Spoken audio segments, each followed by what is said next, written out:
Quand j'étais plus jeune, j'étais fasciné par les histoires d'horreur, et en particulier celles qui avaient, ou du moins qui se prétendaient être vraies. Je sais pas pourquoi, mais dès qu'on me racontait une histoire et qu'on me disait « Attention hein, cette histoire elle est vraie », eh bien, j'étais à fond dedans. Au fait, juste le truc de me dire qu'une histoire a vraiment eu lieu et a impliqué de vraies personnes lui donnait un aspect totalement différent et qui me plaisait beaucoup. Au fait, je me souvenais d'une réflexion que je me faisais beaucoup et qui était tout simplement « Si cette histoire a eu lieu, j'ai tout intérêt à l'écouter pour éviter que ça m'arrive. » Donc au final, à travers les tonnes d'histoires d'horreur que j'écoutais et lisais, j'essayais tant bien que mal d'en tirer des leçons de vie. Et je vais être honnête, ça ne m'a pas appris grand chose. Et dans cette catégorie d'histoires, il y avait notamment les creepypasta, et qui touchaient parfois à la thématique du jeu vidéo. Une thématique à laquelle je suis par ailleurs très sensible, vu que j'aime le jeu vidéo. Et je me souviens qu'à l'époque, j'étais notamment fasciné par une légende urbaine, celle d'Herobrine. Herobrine, il y a énormément de suppositions qui sont faites par rapport à lui, surtout que lors d'une mise à jour, il a été vraiment retrouvé programmé dans le code source de Minecraft. Mais bon, pour ceux qui ne sauraient pas ce qu'est Herobrine, vous ne comprenez sans doute pas de quoi je parle. Et pour faire simple et comprendre cette histoire, il faut en comprendre les origines. Je vous rassure, dans cette vidéo, on va pas parler d'Herobrine, car c'est une légende urbaine assez connue, mais bon, je fais juste un petit rappel de ce qu'est Herobrine pour ceux par exemple qui seraient intéressés, j'en sais rien. Donc, l'histoire d'Herobrine est toute simple. Tout a commencé avec un post sur un forum concernant le topic Minecraft. Ce post a été publié tardivement dans la nuit par un joueur, tout ce qu'il y a de plus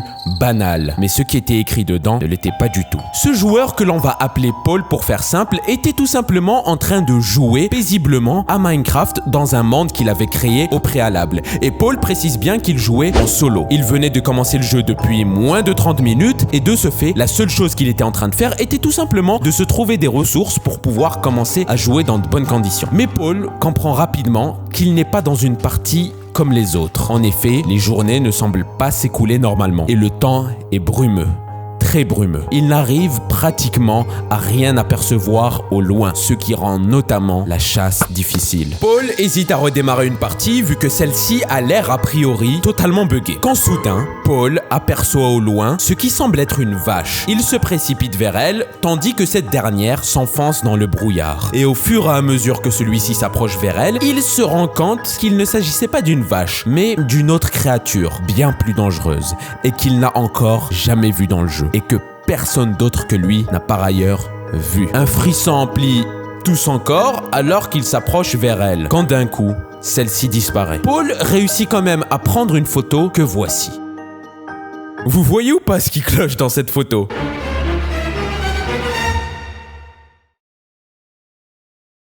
Franchement, cette histoire, elle fait froid dans le dos. Et malheureusement, ce n'est pas encore la fin de l'histoire. Paul, encore choqué de ce qu'il a vu, essaye de retrouver cette chose qu'il a vaguement aperçue dans le brouillard. Mais ce dernier constate que son monde n'est pas comme tout à l'heure. Des constructions bizarres semblent apparaître un peu partout et de manière aléatoire. Des objets qu'il disposait au préalable dans certains endroits se mettent à se déplacer tout seul. Et Paul ferme alors le jeu. C'en est assez pour lui et il va sur le net et fait quelques recherches. Et bizarrement, il ne trouve rien. Personne avant lui n'a aperçu cette chose. Paul décide alors d'en faire un post sur un forum et à peine 5 minutes plus tard, le post est déjà supprimé. Paul, en plus de cela, reçoit un message d'un inconnu disant simplement « Stop ». Il comprend donc rapidement que c'est cette personne qui a supprimé son post sans pour autant en connaître la raison. La question reste alors complète. Pourquoi ?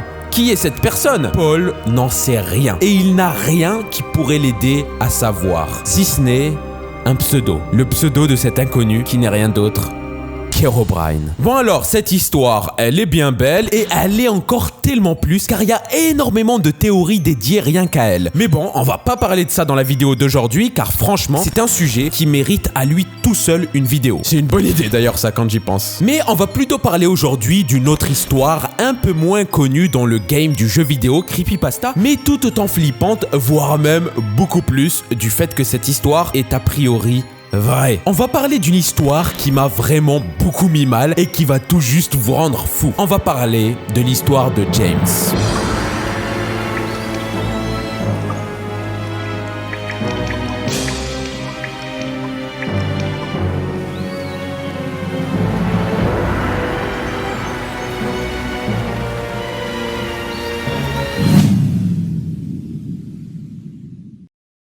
commence au tout début des années 80 aux États-Unis, et plus précisément à Portland. Une ville plutôt paisible et au paysage magnifique malgré son air industriel. Par ailleurs, de nombreuses jeunes personnes y viennent s'installer chaque année pour notamment poursuivre leurs études. Parmi eux, James, un jeune étudiant d'une vingtaine d'années, s'est installé il y a à peine 2 ans. James s'étant clairement habitué à la ville quand il restait par le simple fait qu'il s'y sent bien. Et voilà, ça c'est tant mieux pour lui. Et il faut également savoir que James est un gros fan de jeux vidéo. Et il passe le plus clair de son temps libre dans les salles d'arcade, car à l'époque, je le rappelle, les consoles de salon n'étaient pas encore à la portée du grand public. Et heureusement, car James y aurait dédié la plupart de son temps au point de ne plus jamais sortir. C'est clair, James n'est pas qu'un simple fan de jeux vidéo, c'est un obsédé. À tel point qu'il s'est même fait un nom dans les différentes salles d'arcade qu'il fréquente et détient plusieurs records sur de nombreuses machines différentes. Un beau jour,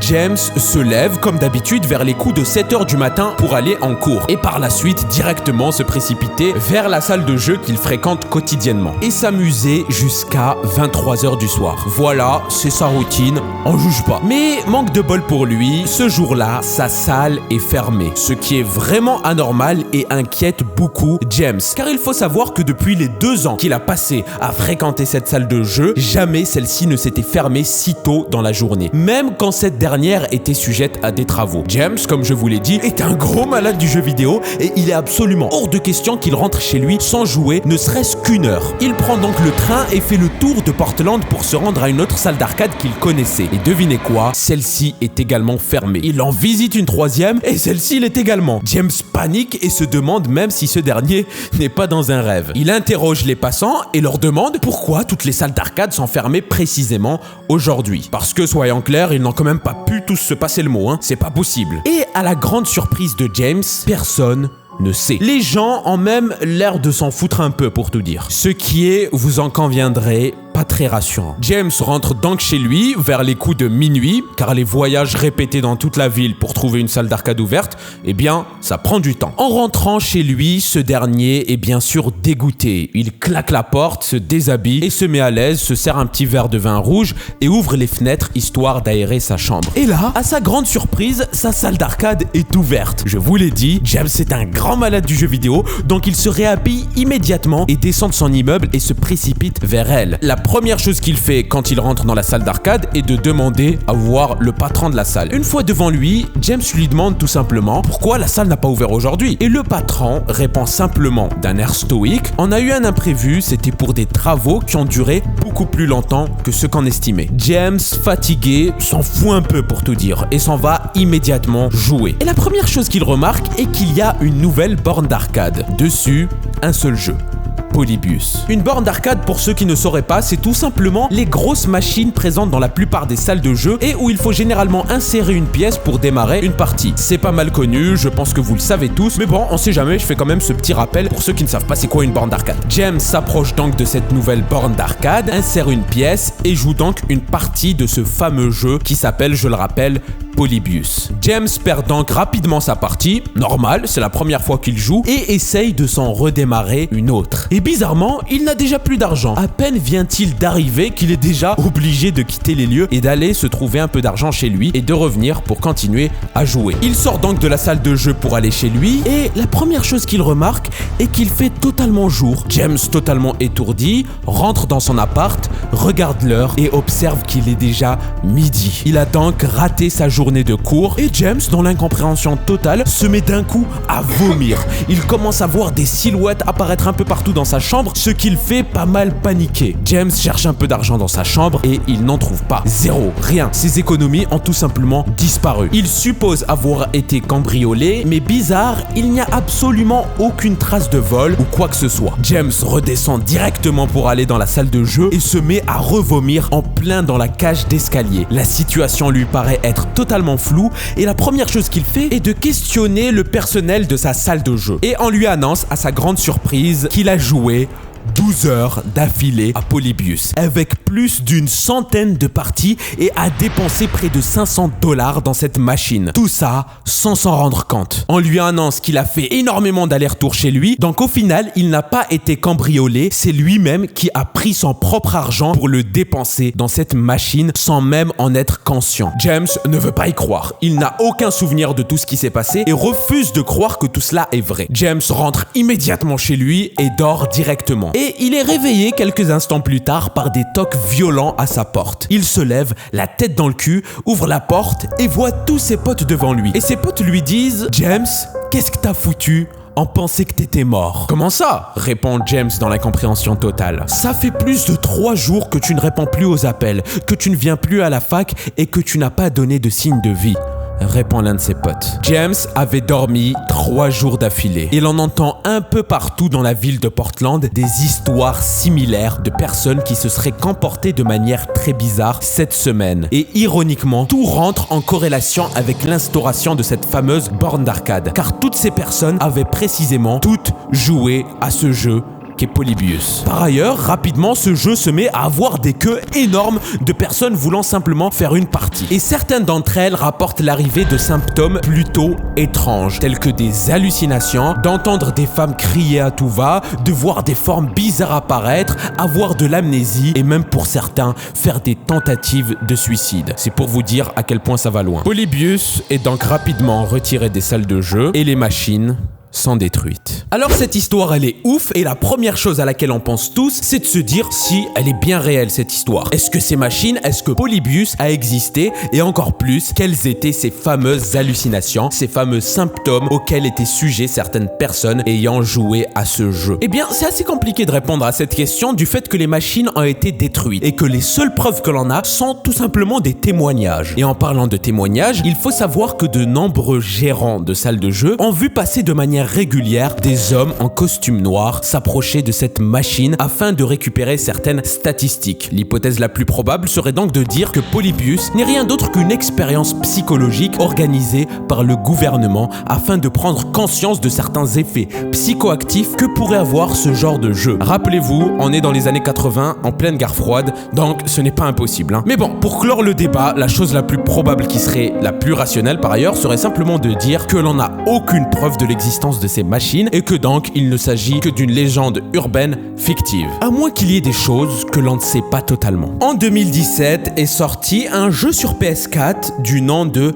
Polybius. Les créateurs du jeu avouent par ailleurs avoir appelé leur jeu en hommage à cette légende urbaine sans pour autant que ce dernier reproduise le gameplay du jeu original. Ce n'est pas le but et même juridiquement ça serait compliqué pour des problèmes de propriété intellectuelle. Mais l'un des co-créateurs du jeu, Jeff Minter, prétend avoir été autorisé à jouer à une borne d'arcade Polybius originale dans un entrepôt à Basingstoke en Angleterre. En effet, toutes les bornes d'arcade Polybius n'ont pas été détruites. Il semble en rester une dans un entrepôt en Angleterre, selon les dires de Jeff Minter. On n'a aucune preuve de ce qu'il avance, mais si ce qu'il dit est vrai, alors peut-être que tout ce que je vous ai raconté a vraiment eu lieu. Et ça fait froid dans le dos.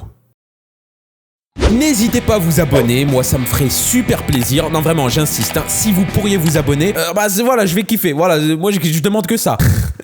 Bon, plus sérieusement, j'espère que la vidéo vous aura plu. C'est la première fois que je tente des concepts assez différents dans ce style, c'est-à-dire qui se rapprochent du jeu vidéo, mais pas totalement. On est un petit peu dans les creepypasta. J'espère que ça vous aura plu. Si vous voulez un épisode 2, dites-moi, j'ai encore plein d'idées. Je connais plein de légendes urbaines qui seraient super intéressantes à raconter. Donc si vous voulez, dites-moi en commentaire un épisode 2. Moi, voilà, ça me dérange pas d'en faire, même c'est cool, hein, si ça vous plaît, j'en ferai d'autres. Dites-le moi, c'est tout. Mettez un petit like, abonnez-vous, et vraiment, ça m'aiderait beaucoup si vous pourriez le faire. Voilà. Et rejoignez aussi le Discord qui sera en description. Dedans, on parle de jeux vidéo, on joue de temps en temps, les mardis et les vendredis notamment. Donc voilà, c'est cool, hein, si vous voulez, c'est bonne ambiance, rejoignez le Discord. Je vous le dis, vous êtes les bienvenus. Donc voilà, j'espère que la vidéo vous aura plu. Passez une bonne journée, passez une bonne soirée, et à plus.